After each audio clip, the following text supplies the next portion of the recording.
Welcome to 5 Minutes Alone with God. Today we are in Ecclesiastes chapter 5. I'm starting in verse 1. Guard your steps as you go to the house of God, and draw near to listen, rather than to offer sacrifice of fools. For they do not know that they are doing evil. Do not be hasty in word or impulsive in thought, and bring up a matter in the presence of God. For God is in heaven, and you are on earth. Therefore let your words be few. For the dream comes through much effort, and the voice of the fool through many words. When you make a vow to God, do not be late in paying it, for he takes no delight in fools. Pay what you vow. It is better that you should not vow than you should vow and not pay. Do not let your speech cause you to sin, and do not say in the presence of the messenger of God that it is a mistake. Why should God be angry on the account of your voice and destroy the work of your hands? For in many dreams and in many words there is emptiness, but rather fear God. I'm going to take today's quiet time and just split them in half, because these very first 7 verses are really talking about worship and how a person worships. Because we don't want to take this idea of taking vows outside of worship. It was very common in that time period to make a vow to God. And you see this in the Old Testament where people will make a vow to God in their form or in their aspiration of worshiping Him. God, if you will give me a son, I promise that I will use that son as a means to worship you. So you get the idea there.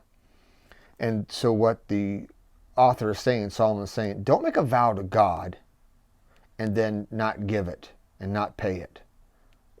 Notice there's a difference. God's in heaven, you're on earth. There is a distinction between man and God. So how do we apply something like this? Well, the natural thing would be this. Let your yes be yes and your no be no. Don't make a comment. Don't make a promise to God that you can't keep or you really have no intention of keeping. So there's an application of that. But let's take a look at the second part. If you see oppression of the poor and denial of justice and righteousness in the province, don't be shocked at the sight. For one official watches over another official, and they are higher officials over them. After all, a king who cultivates the field is an advantage to the land. He who loves money will not be satisfied with money, nor he who loves abundance with its income. This too is vanity. When good things increase, those who consume them increase. So what is the advantage to their owner except to look on? The sleep of the working man is pleasant, whether he eats a little or much, but the full stomach of the rich man does not allow him to sleep. There is a grievous evil which I have seen under the sun, riches being hoarded by their owner to his hurt. When those riches are lost through a bad investment, he has fathered a son. Then there was nothing to support him. As he has come naked from his mother's womb, so he returned as he came. He will take nothing from the fruit of his labor that he can carry into his hand.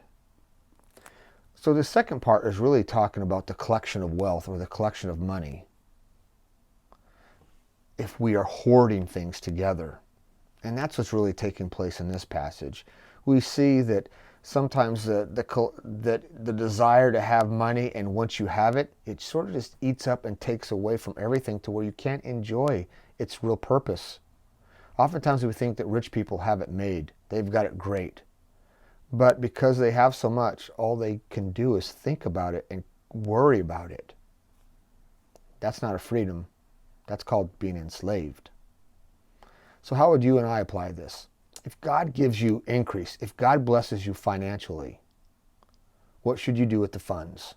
You can let them enslave you, or you can use the blessing that God has given you to share with others.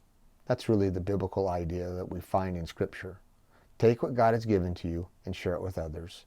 Enjoy what He's given to you, true, but make sure you use it to further His kingdom and His glory. That's our time together today. Have a great day. Ecclesiastes chapter 11, verses 1 through 10.